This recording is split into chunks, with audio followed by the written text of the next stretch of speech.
Hey guys, welcome back to my channel, or if you are new, welcome to my channel. My name is Alexa and I post mostly bookish content. So I do know that this video is earlier than I usually do it, but I just, with my content schedule, it made sense. So today I will be talking to you guys about the 15 books I want to read in February. So basically this is a February TBR. I haven't made many TBR videos other than my yearly ones. I made one for I think December, and then this is my second monthly TBR video. I don't know if I'm gonna keep doing this every month, but I felt like this could keep me accountable for the books I read and keep me accountable for keeping my physical TBR shorter. So let's get into this video. Okay, so the first book I want to read is The Viscount Who Loved Me. Not the Viscount, the Viscount, by Julia Quinn. So this is the second book in the Bridgerton series. I watched the series back in April. I watched it on Netflix, and I read the first book. So a little spoiler for my January wrap up, but which will be posted in a week from now. But basically I read the first book in January. I loved it. Absolutely loved it. It was so good. And I preferred season 2 or season 1 of the show because I love Anthony. So I thought, why not read the second one in real life? Wow. In the book. And then I don't know if I'm gonna buy the second one, the third one yet, but I'm definitely gonna read it before the next season comes out. So after that book, I want to read a book that I've been saying, that I started in September, and that I've been saying, oh, I'll read it soon, for a long time. Next up is Dune Messiah by Frank Herbert. So basically this is the second book in the Dune series. I finished the first one in September. Not September of this year, last year, September 2021. It took me so long to read. It took me almost a year to read the first one. Yeah. And now I'm 30 pages in. I thought I was 30. No, I'm 40 pages in.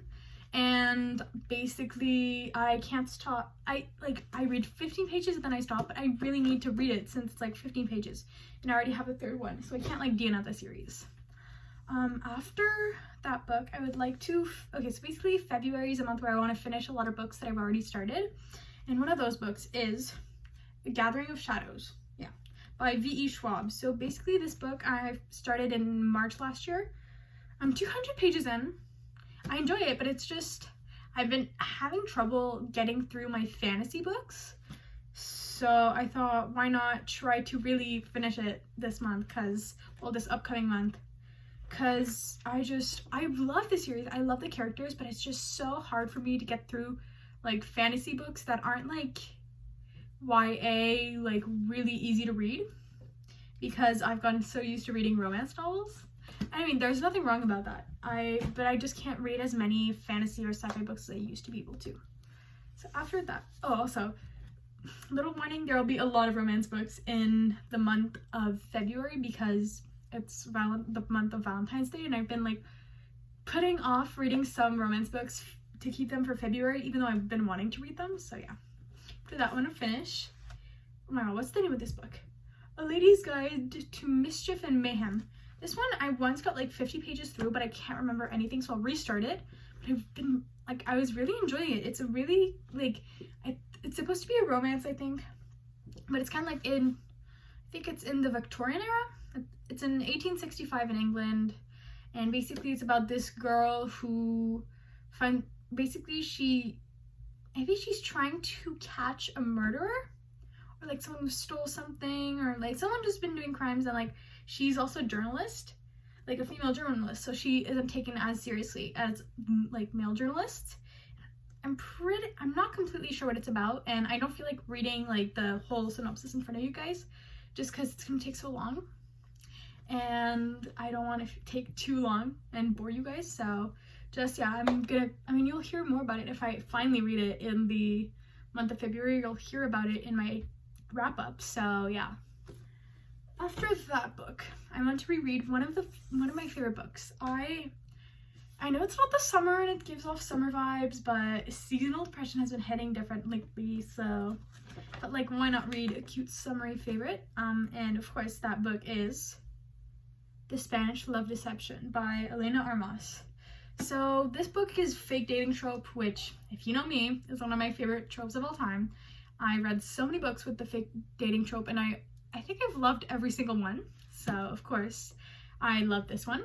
And honestly, I read this one in the kind of like the beginning of my romance era. So March 2022, and I started reading romance more, and like, well, I read one in summer 2021, and then I read 2 or 3 November, one in December 2021. Then in January I kind of started reading some. Then February, March of that year I read so many. Last year. So yeah, that it's gonna be fun, a little bit of nostalgia. And it's like 500 pages, I think, 430, but I got through it so quickly. So it's gonna be fun, and it's gonna keep me in the reading mood for the month. After that, I want to read a book that has been basically technically parts of the book have been out for a long time, but they haven't been out as a paperback and all together. So I haven't read them yet, but it is Loath to Love You by Ali Hazelwood. So basically this is a collection of like 3 short novellas that she wrote, and they count as 3 books, so it'll help me get me towards my reading goal.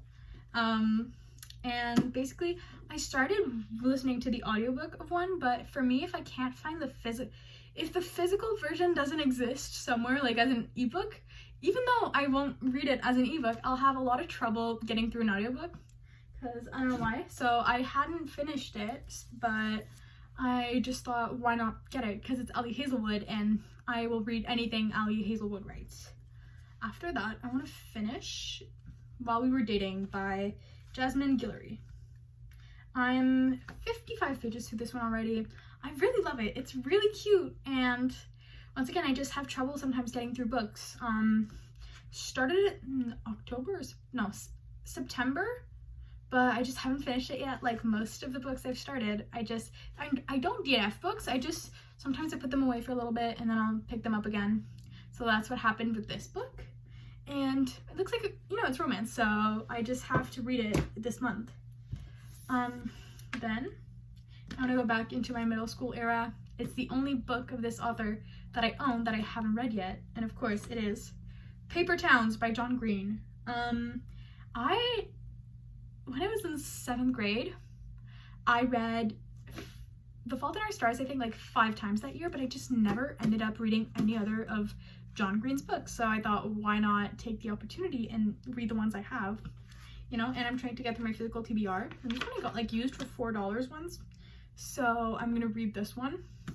And I'm gonna go back into, I'm not actually gonna be in that era, but it's gonna bring me back to my like, I'm not like other girls era. So that's fun.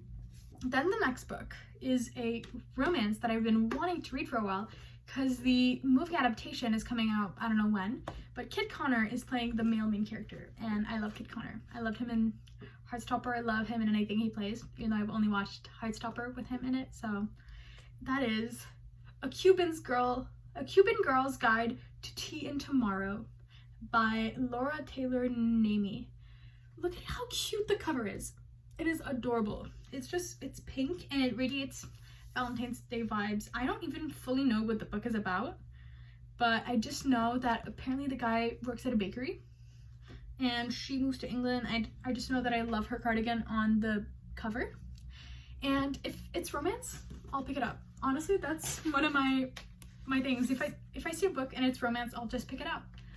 After that, I want to reread another book. Yes, I know, but I want to annotate this one because I originally read it from my library, and I'm trying to like slowly buy the books that I read, but that and that I put as one of my favorites, but I just haven't owned it yet because books cost money and I read more books than I can afford, so I gotta read books from the library.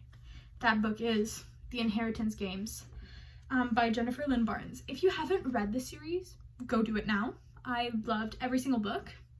So basically it's about a girl who inherits $46.2 billion from a rich man that she never met ever, and basically she has to live, but like there's a catch, she has to live with the family of the man for 1 year, and like the family's like, why do you have the money? And there's like riddles and everything, and it's just really good. It's like, and it has a romance subplot, which I love the romance subplot in that series.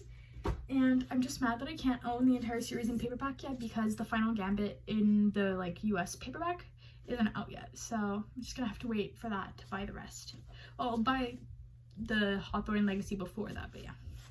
Then I want to read a book that I hadn't heard about before, but I found it at the Barnes & Noble half off hardcover sale, and I know you might be thinking, Alexa, you're Canadian, how did you go to Barnes & Noble? I was on vacation, so I was like, let me buy some. But I bought this one in Lightlark. So this one is called The Charmed List by Julia Abe, and it's a romance and there is magic. That's all I know. I read the synopsis, but I just haven't, like, I don't remember, but I'm going to show you guys something that convinced me to buy it even more. And I know, like, don't judge a book by its cover, but if it's a hardcover and it's really pretty under the cover, of course I'll buy it. Like, look at how cute this is. There's like boba and stars and like, I think it's like shooting stars. It's adorable. And like, I feel like it's like a light purple, gray, beige-ish, and it's like gold foliage or silver foliage, and it's just perfect. So after that, I want to read Love and War by Melissa de la Cruz. This is the second book in the Alex and Eliza love story, I think. Like the Alex and Eliza love story series, and I'm a Hamilton fan, so of course I had to read the first one. I read it in June 2020. It is now February, no, right now it's March 2023, and I still haven't finished the series, so that's what I'm trying to do. After that, I want to read The Hammer of Thor by like the Magnus Chase series, because I love Rick Riordan's writing, and I need to read these books to bring me back into the middle grade YA fantasy mood. I have 2 books left, one physical and one ebook. So the last physical book that I want to read is Arch Enemies by Marissa Meyer. I read the first book of the series in November 2020. I got this one for Christmas in 2020, and I just haven't read it yet. I really want to, but I haven't been that much into like sci-fi and all that since, so I just really need to read it because I loved the first one. I read it in like 2 days, and for me back then, reading a 500-page book in 2 days was huge. I mean, still now for me, reading a 500-page in 2 books, if it's not romance, is huge. And now, last but not least, the last book I want to read in February is, I don't have it physically right now. I'm hoping to get it physically at the bookstore, but if I can't, I'll just read it on my Kindle. And it is one of my most anticipated books of the year, which is, oh my god, why did I forget the name? Final Offer by Lauren Asher, which is the last book in the Dreamland Billionaire series, and I loved that series. I gave, I think, every book a 5 out of 5 stars, so of course I need to read it, and I gave most of Lauren Asher's books 5 out of 5 stars. I love Lauren Asher. I'm part of the Lauren Asher fan club. I just don't own any of the books, but I've read 2 of them twice, and I want to read them at some point, but yeah. So those were the 15 books I want to read this month. Thank you guys so much for watching this video. I hope you enjoyed it, and if you did, please consider subscribing, liking this video, commenting down any more video ideas you have for me. If you want me to see, like, to do a specific YouTube book trend, or if you have a regular video you want me to do. Also, if you want to see more of my content, I'll have in the link tree my Instagram, Pinterest, Spotify, TikTok. Well, I always mention my TikTok last, even though that started as my main platform. It is still my main platform, I think. Well, it's YouTube and TikTok. And I also have my Amazon wish list on there. So I hope you have a nice rest of your day, week, day, evening, morning, whatever time it is for you. And yeah, so bye guys.